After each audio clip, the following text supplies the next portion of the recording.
Ladies and gentlemen, thank you so much. We are here live at the historic Warrenton district here in Fauquier County with the 100th Black Lives Matter Vigil. Now, this started to take place during the Freedom Summer of 2020 after the tragic murders of George Floyd, Breonna Taylor, and so many countless other black people at the hands of police. And so what we want to do today is give you a visual of what's been going on here since its inception. And so we're going to be taking a visual here at the courthouse, meet with some of the activists, also talk with some of the organizers, as well as meet with Dr. Ellsworth Weaver, who will be the guest speaker inside the courthouse. So come with us if you will, and we want to take a real quick visual here. And I want to introduce you to some of the organizers here. As a matter of fact, take a little visual if we could, and some of the people who have so many activists and wonderful people here in the community who are showing up with signs and have been here consistently in support of justice. And one of the things we just want to kind of highlight for you, you see some of the signs. You had young people, all kind of diverse representation here at the courthouse this morning. And one of the things that they've been really signifying is the necessity for justice for all lives.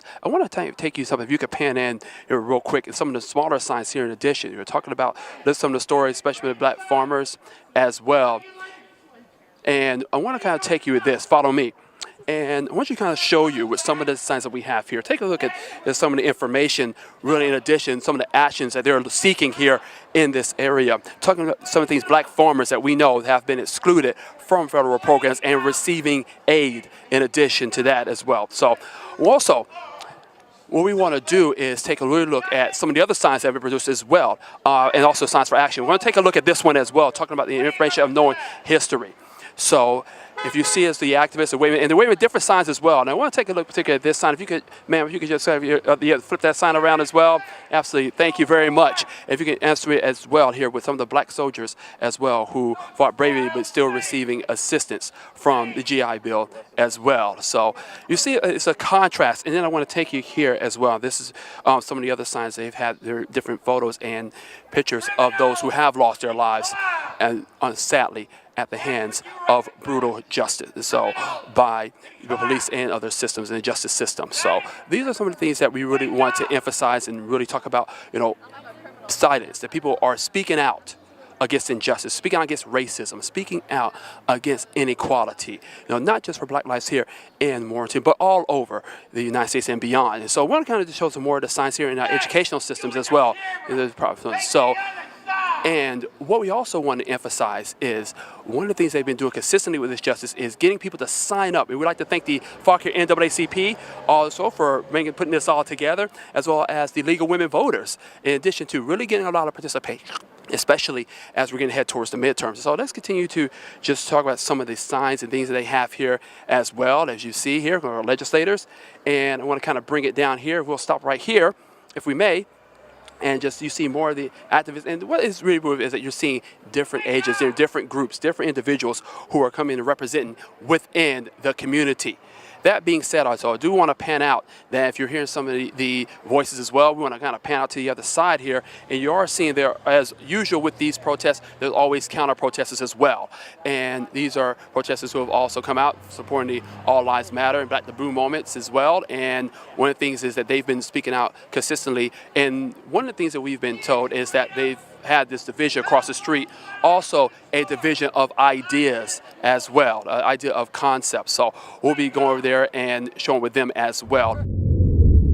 We are here with Bill, and we're here at the General District Court here in Warrenton. We've been just covering the 100th Black Lives Matter Vigil for Action, and we want to talk with individuals with so many different perspectives. And Bill, thank you so much for joining us this morning, sir. Thank you. And so can you just talk a little bit about what it means, when you come out here on Saturdays and you see the people who are speaking out in the Vigil for Action? What is it from your perspective? What do you see?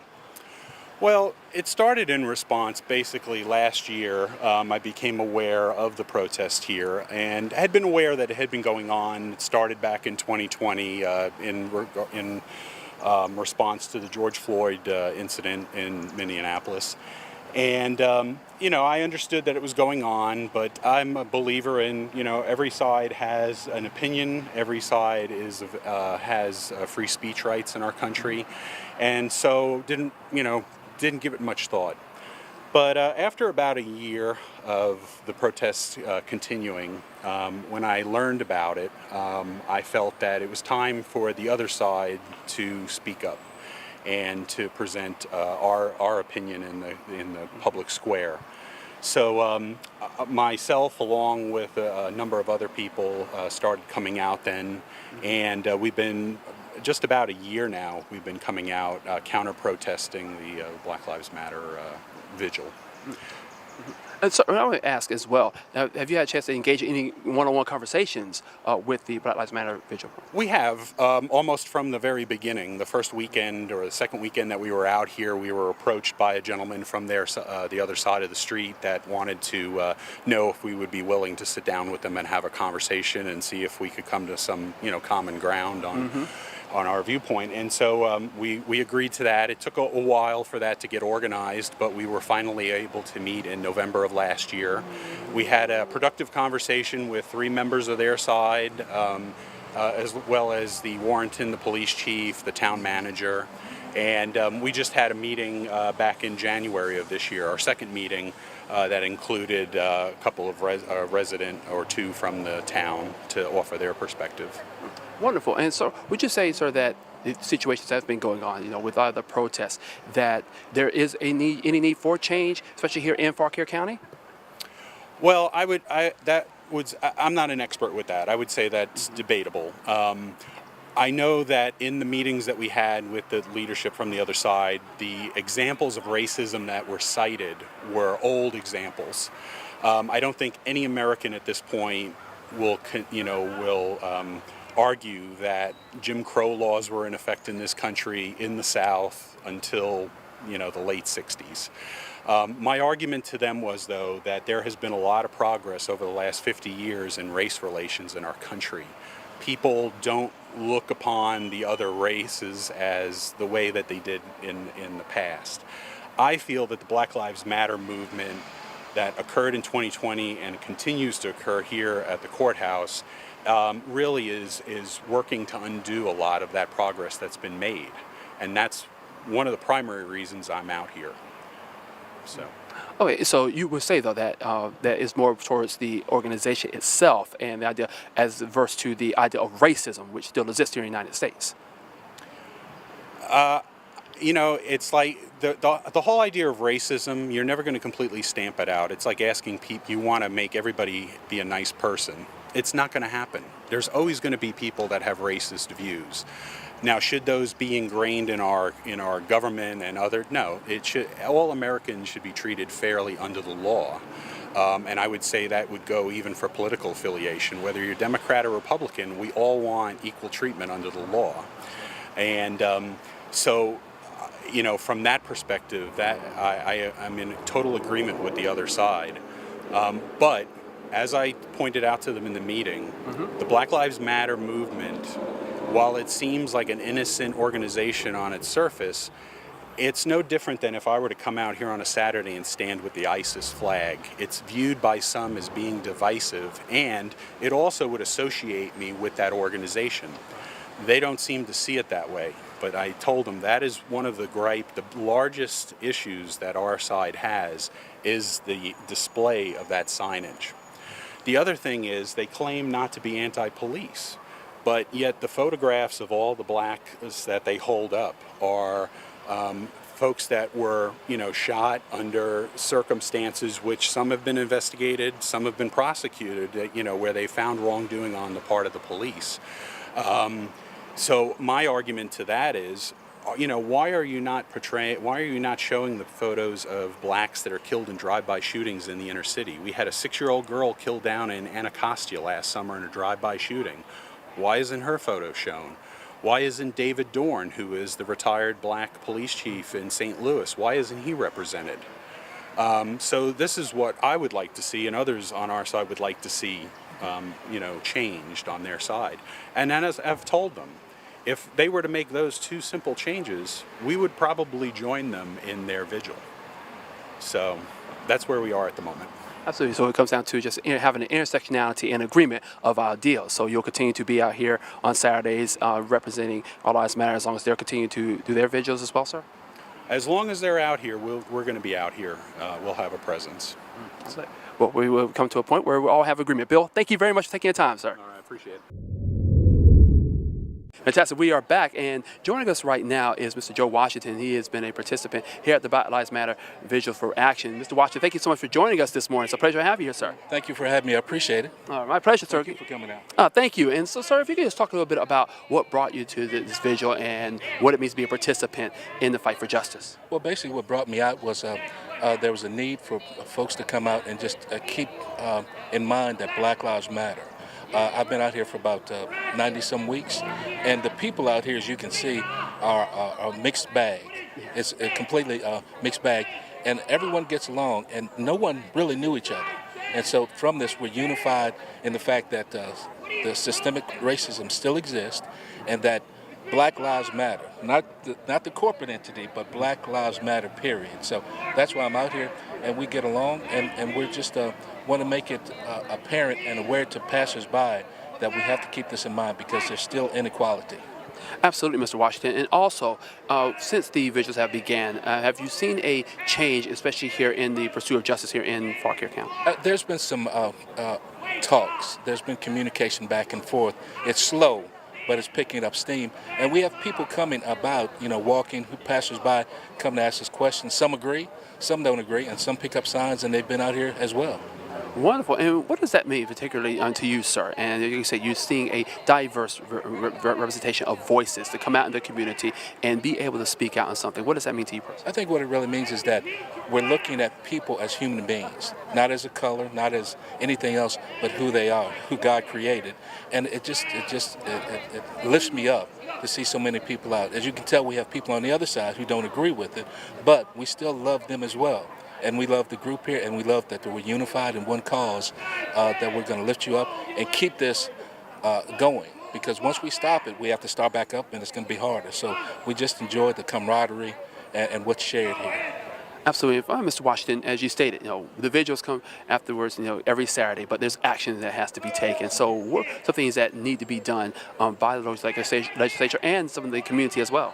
Well, we have to keep in mind that there's laws on the books, old laws of Virginia and in the country that we have to look at. We really have to look at and start to change some things because it's a matter of looking at people as human beings, not as what they did 400 years ago as property, as cattle, as a piece of property. But we have to keep in mind that each one of us makes this place and makes this world a better place. So I think we look at legislation, whether it be state, whether it be federal, and try to move that forward, and also have grassroots movements to enlighten people. And we need education. Education is the biggest thing because there's so much out there that I'm still learning, and I'm surprised and shocked by. And so we have to have some type of education and training that really addresses the whole U.S. history, not a portion of it. Absolutely. Mr. Joe Washington, thank you very much for your time, sir. Appreciate it. Thank you. Thank you, sir. You too as well. Thank you very much. How are you? I'm fine, thank you. How are you today, sir? I'm good. I'm good. Wonderful, sir. So can you just talk about what it means to be here, to be a part of the Black Lives Matter Vigil for Action, and especially here in Fauquier County? In my life, it means everything. I've always had a high interest in civil rights and civil justice and social justice, and to be a part of something like this is powerful. I think because the grassroots of it is we're coming from all walks of life, coming together, trying to make a difference. And to see people of diverse backgrounds care enough to say that my friend Vinny, his Black Life Matters, and when they could be home doing something different, and to have people come together and say, we recognize the importance that we need to get along because we're missing out when we don't get along. Absolutely, sir. And so what has it been like, as you've seen, you say the groundswell of support as well, and have you seen there have been any of change since these vigils began 2 years ago? I think there's been more conversation. If anything, I'm not sure of economic impact or social impact, but I do know more people are paying attention to ask questions, like why are you there? What's really going on? I thought we didn't have any problems here. Are you just stirring up such situations? And so now we see people being challenged with having to come up and say, let's have a conversation rather than just assuming that everything's okay. And I think that's putting people in an uncomfortable position, but we know that friction causes growth.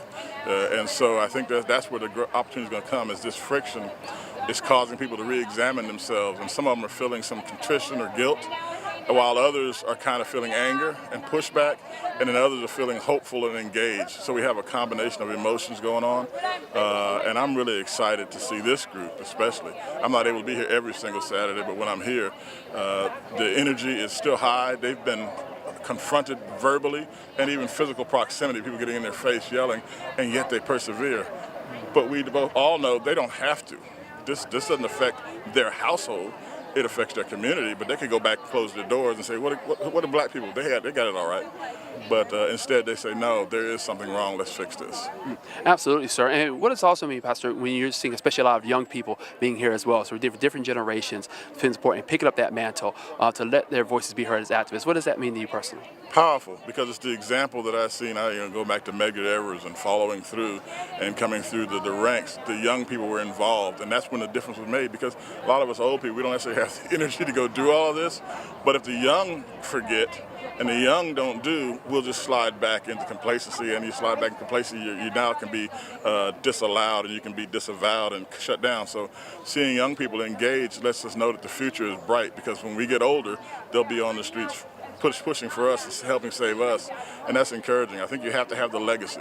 If you don't have the legacy in any movement, it's not going to succeed. We've been silent pretty much since '68 after Robert Kennedy was killed. The movement kind of went to a quell, and what we've seen is all these old things creep back in. We're seeing the new Jim Crow laws coming in, but now they've dressed them up because they've gotten wiser as well. And so we have to have the young people recognize that this isn't done, because as long as there's economics involved and people can look and make a difference, because it's easy to differentiate what you can see. They can't see your spirit or your soul, but they can see your skin. As long as they can do that, we have to keep reminding them that there is a person under that skin. And that's the important part. The young people need to know that and do that. Absolutely. And finally, Pastor, if I may, just for yourself, what do you hope becomes the result of these vigils for action? The same hope I had for myself when I was younger in the 60s, when we went through all the loss and all the fight. I thought by the time I got this age, we wouldn't be doing this. I would like for my kids, when they get this age, they don't have to be doing this. And at least my grandkids, somewhere in the legacy of my line, that they don't have to do this. And I would rather be here now doing this so they don't have to. Pastor Vinny Hardy, thank you so much for your time, sir, and for all you do. Have a great day. Bless you. Hi, we're meeting with Mackenzie Miller this morning here and her beautiful dog, Oz. Mackenzie, thank you so much for joining us. Yeah, you're welcome. Happy to be here. Thank you. So what does it mean to be here, to be supportive here of the Black Lives Matter Vigil for Action? That's a loaded question. It means everything, you know. It gets me emotional, to be honest. It's the least I can do.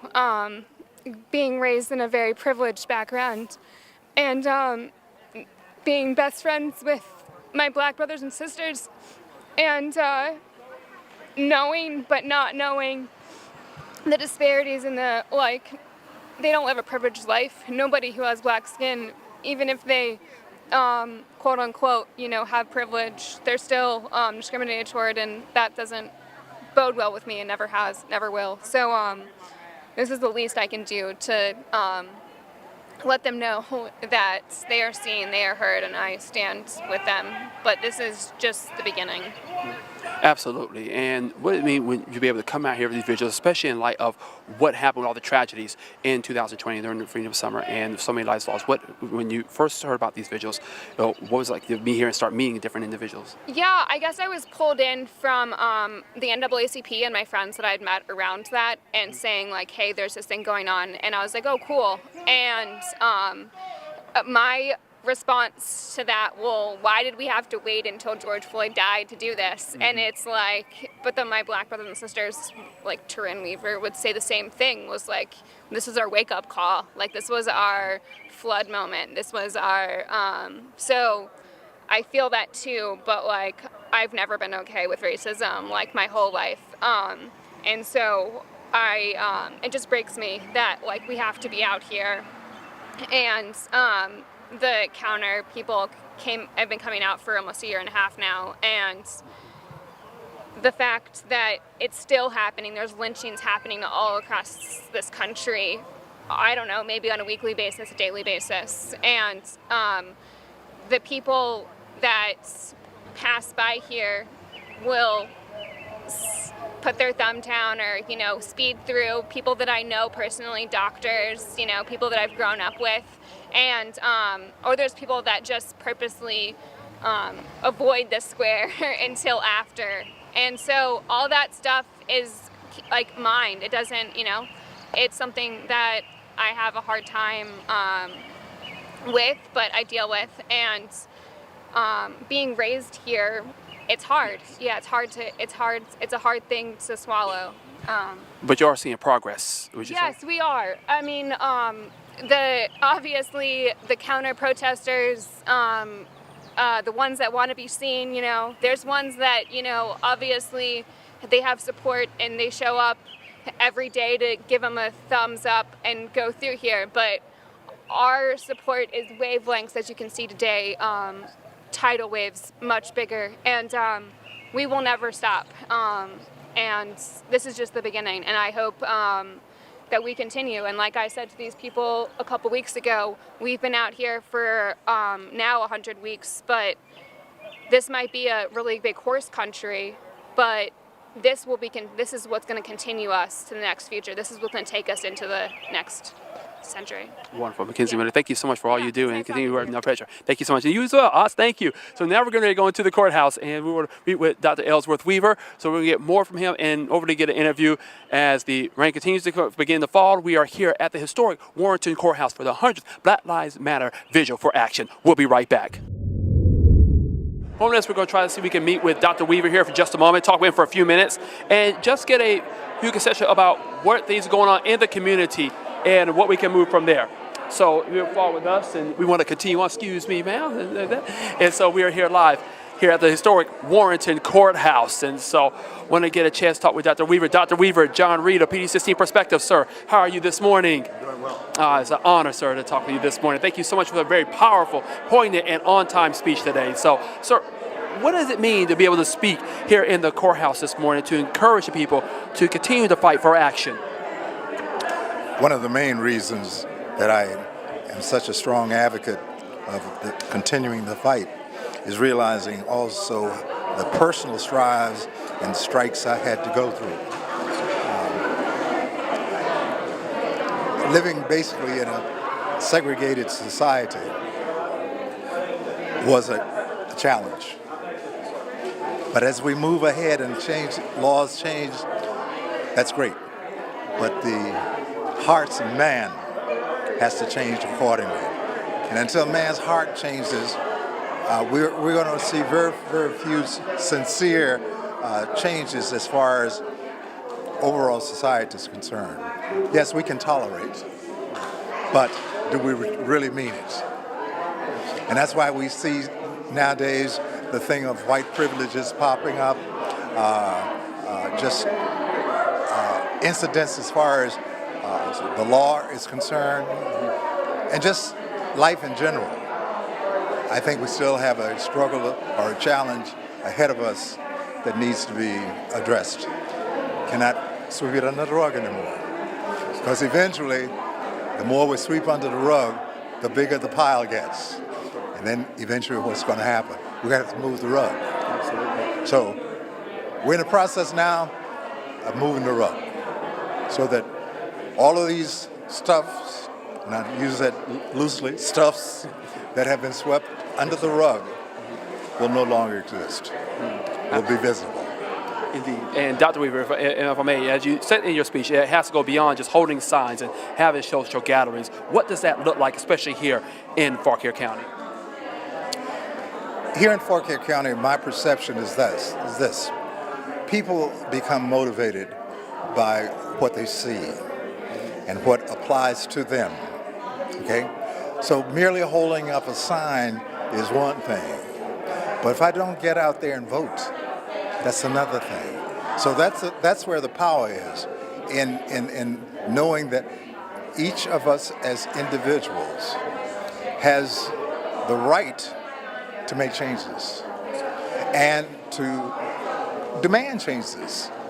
Because why should I continually be swept under the rug? And that's my viewpoint as far as these signs are concerned. There's a message, as I said, but let the message be one that's applicable. Let the message be one that people can understand the value as far as each individual is concerned. Okay? We have not because we ask not. Okay? And if we don't ask, what do you expect?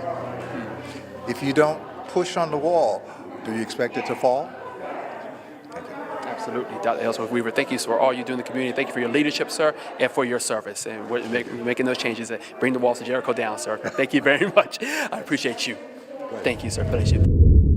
We want to just kind of emphasize some of the things that have been happening here this morning. And again, it's been 100 vigils for action. It's been people who have wanted to come out, speak, but not just speak, as Dr. Ellsworth was saying, but about coming out and letting people know this needs to change. The systemic racism systems need to change. Oh, excuse me, ma'am, I'm so sorry.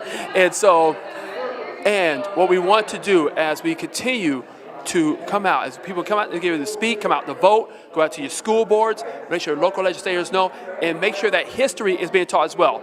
You see in this building where there has been a lot of decisions that necessarily went against the lives of black people. That being said, now it's being used as a voice for justice. We want to thank each and every one of you for this wonderful, powerful, life-changing event today. This has been the 100 Black Lives Matter Vigil for Action. May it not stop with just the holding of signs and the posts on hashtags on social media. But what we can do is take a lesson from what we've seen. And what we've seen today is there is an opportunity for that change. And by doing so, we can all make a difference because Black lives truly matter.